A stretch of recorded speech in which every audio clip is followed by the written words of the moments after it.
I was reading a Dharma book the other day, and I came across this one story that I thought I will share with you. This is a story about, the importance of us being vigilant, being mindful, because often entanglements begin in a very innocent and subtle way, and then before long, we're all entangled.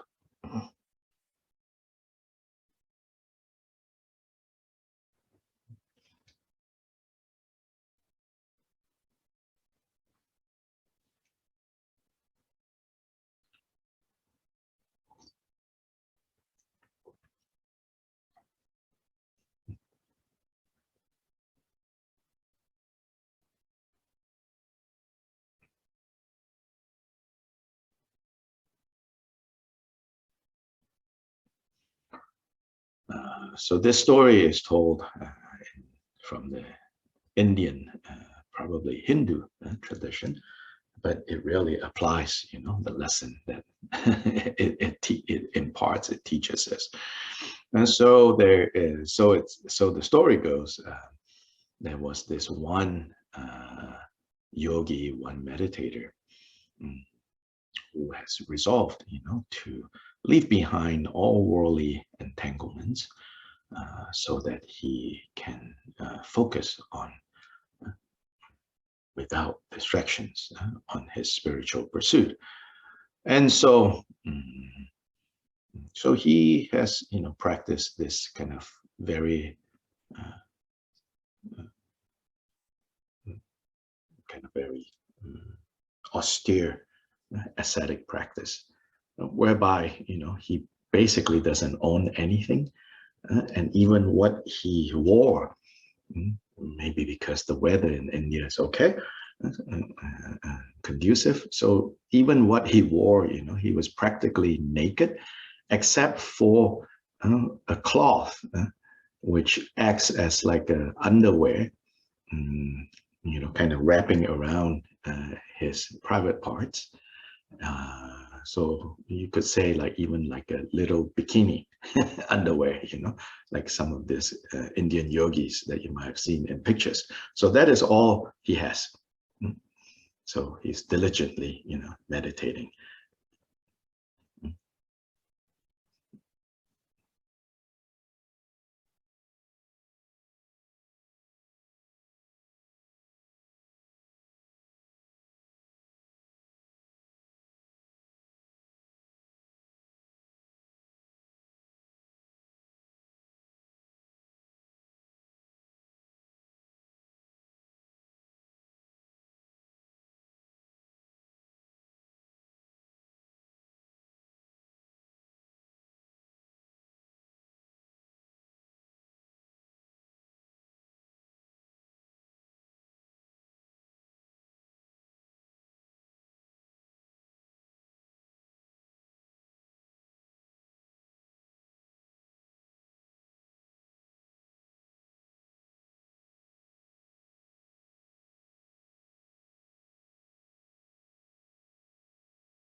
So then, being that it's also India, it's hot, it's humid. Before long, it's like, okay, I need to wash this piece of cloth. So then, that's all he has. So he took it off. Then he washed it by the river. So then he hung it, on like a little branch next to him to let dry. Now, of course, in India, a naked ascetic is not such a big deal, but nonetheless, so he hung his little piece of cloth, and he continued his practice.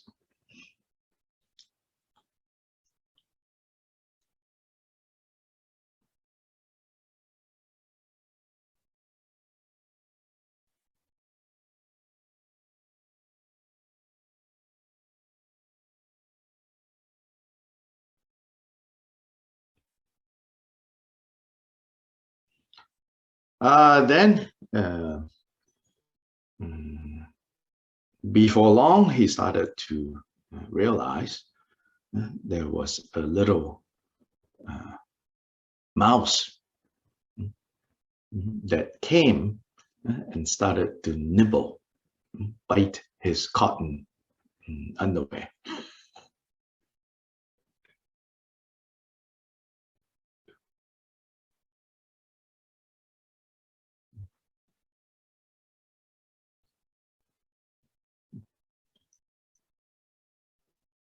So quickly he shooed the mouse away, and then he took it down. It's still a little damp, but he wore it so that the mouse, won't be able to do more damage.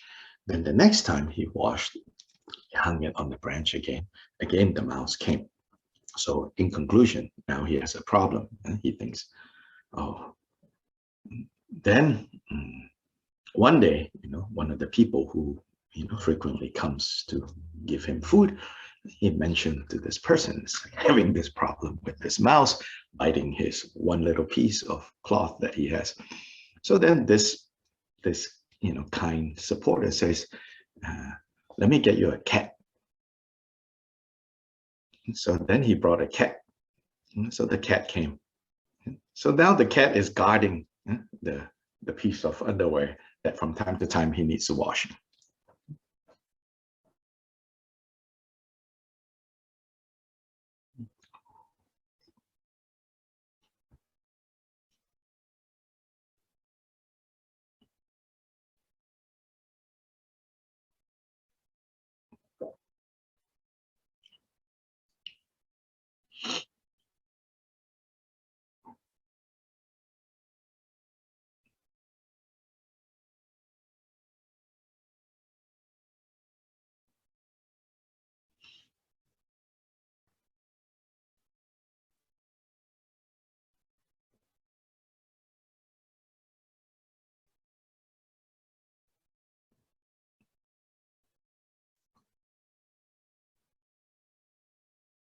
So the cat was doing a good job, and then he, after a while, he thought, oh, I should really take good care of this cat. I should, make sure the cat has milk. So then, he asked the supporters that come by, said, can you all bring milk? A long story short, or shorter, before long, somebody said, look, your cat needs milk all the time.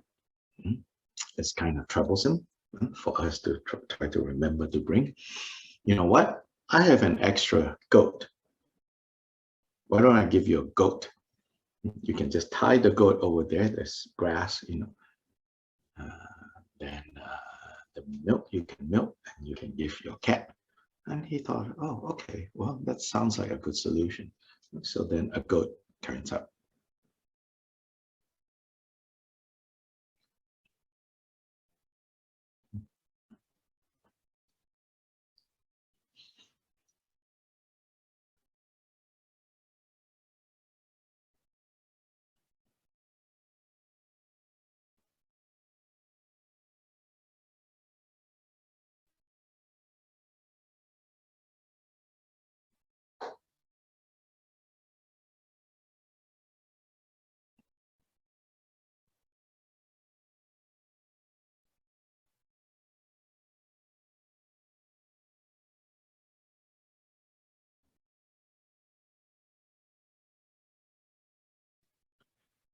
Now it only took a few days, for the goat to have finished eating, whatever was available in the little patch next to him.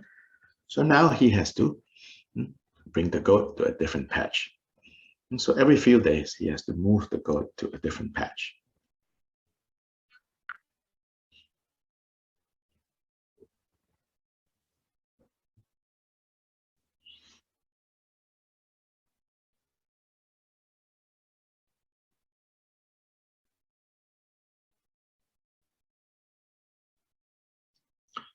Before long, he had to tell the people who bring him food, like, hey, could you help me, with this goat?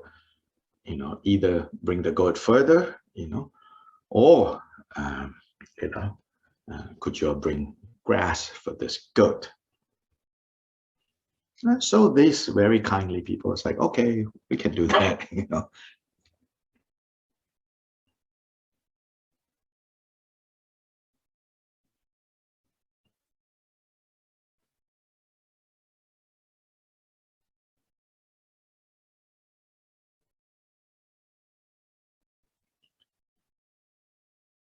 And then this one couple that has been helping him with the goat and helping very well. And this couple, you know, said to him, you know, your goat, you know, it produces a lot of milk, you know, even after you give your cat and even after you drink, there is more milk left. You know what? Why don't you sell this milk?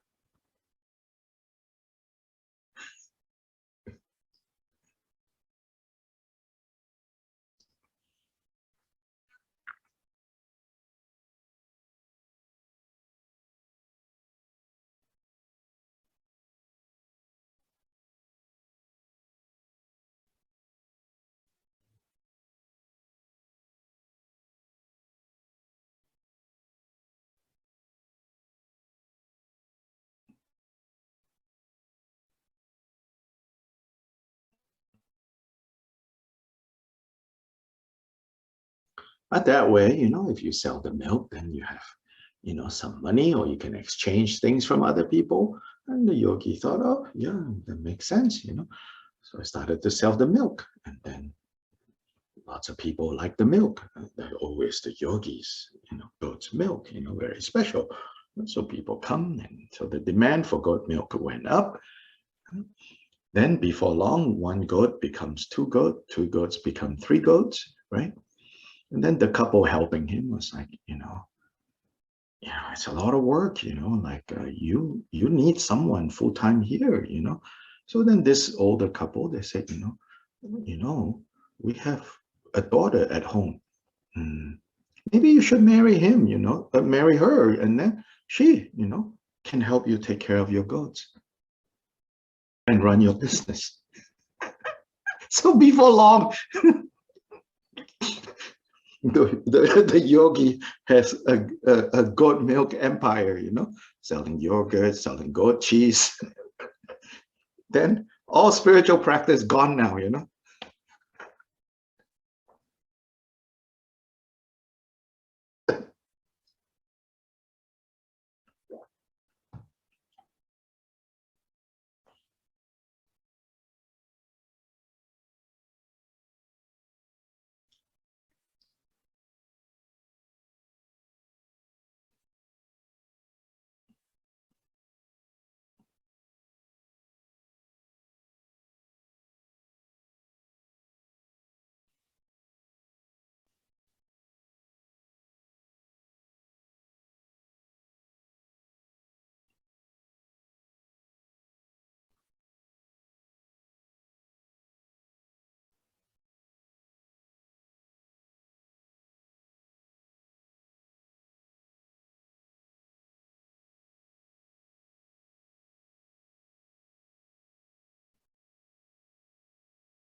All because of a little piece of underwear that needs to be washed from time to time.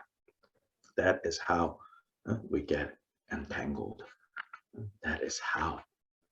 So all of us have different versions of this story in our lives. If you say, oh no, this story is kind of silly, ha ha ha, you know, you're not looking deeply enough to see that we all have different versions of this story in our own lives.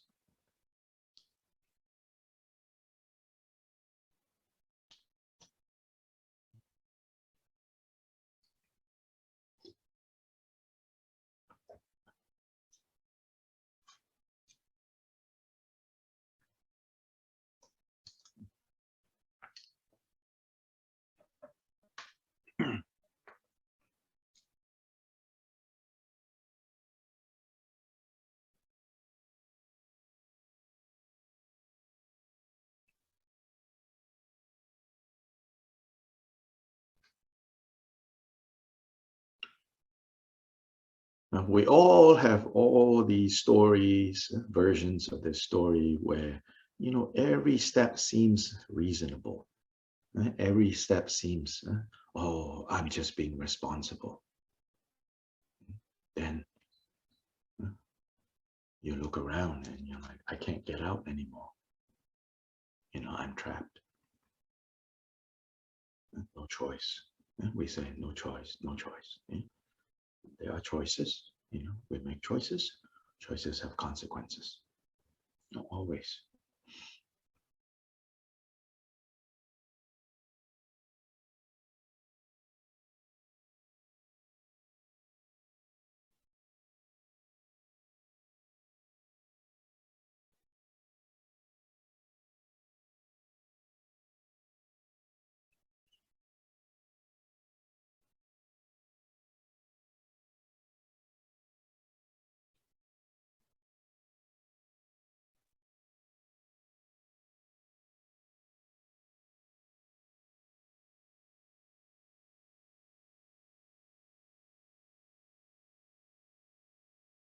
And so every time, when we find that, we are in a situation mm, of like being offered something that will make, mm, quote unquote, things easier.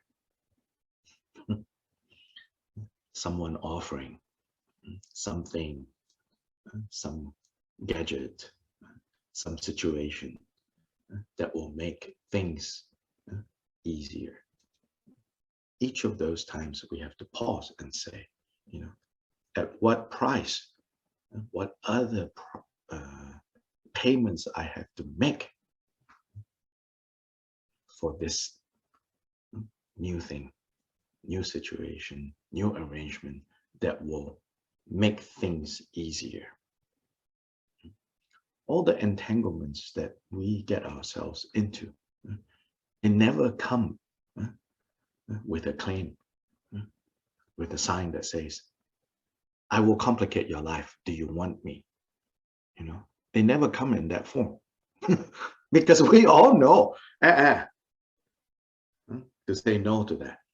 So these conditions that we get entangled in, they come with signs, or rather, we impute, we project signs that holds up that says, I will make life easier for you.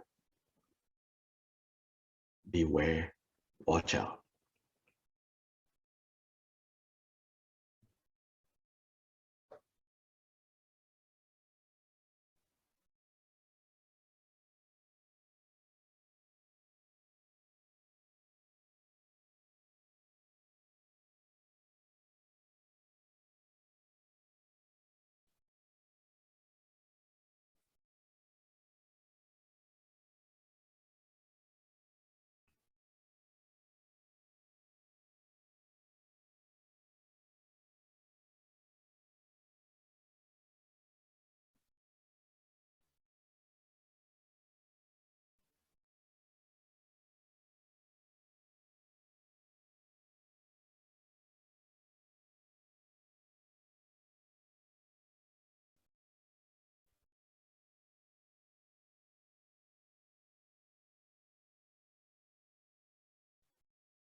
And don't say, technology did this to me, society did this to me, corporations did this to me, government did this to me, hidden government did this to me, the Illuminati did this to me.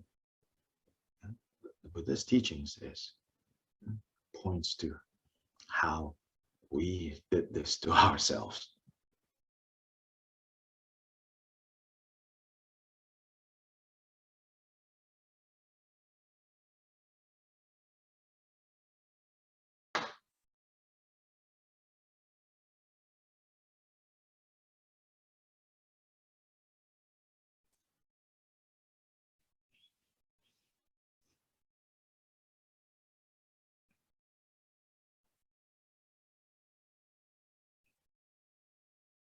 As the expression goes in English, I don't know how translatable this is. This is an inside job. The thief is inside. The culprit is inside. This is an inside job. So in pointing out that this is an inside job, of course it is not to then then give you a reason to hate yourself, to beat yourself over, to beat yourself up. No, to point out that this is an inside job is to say you have within your hands, even if you don't know yet how to do it, you do have within the palm of your hands, so to say, the key to unentanglement, the key to freedom.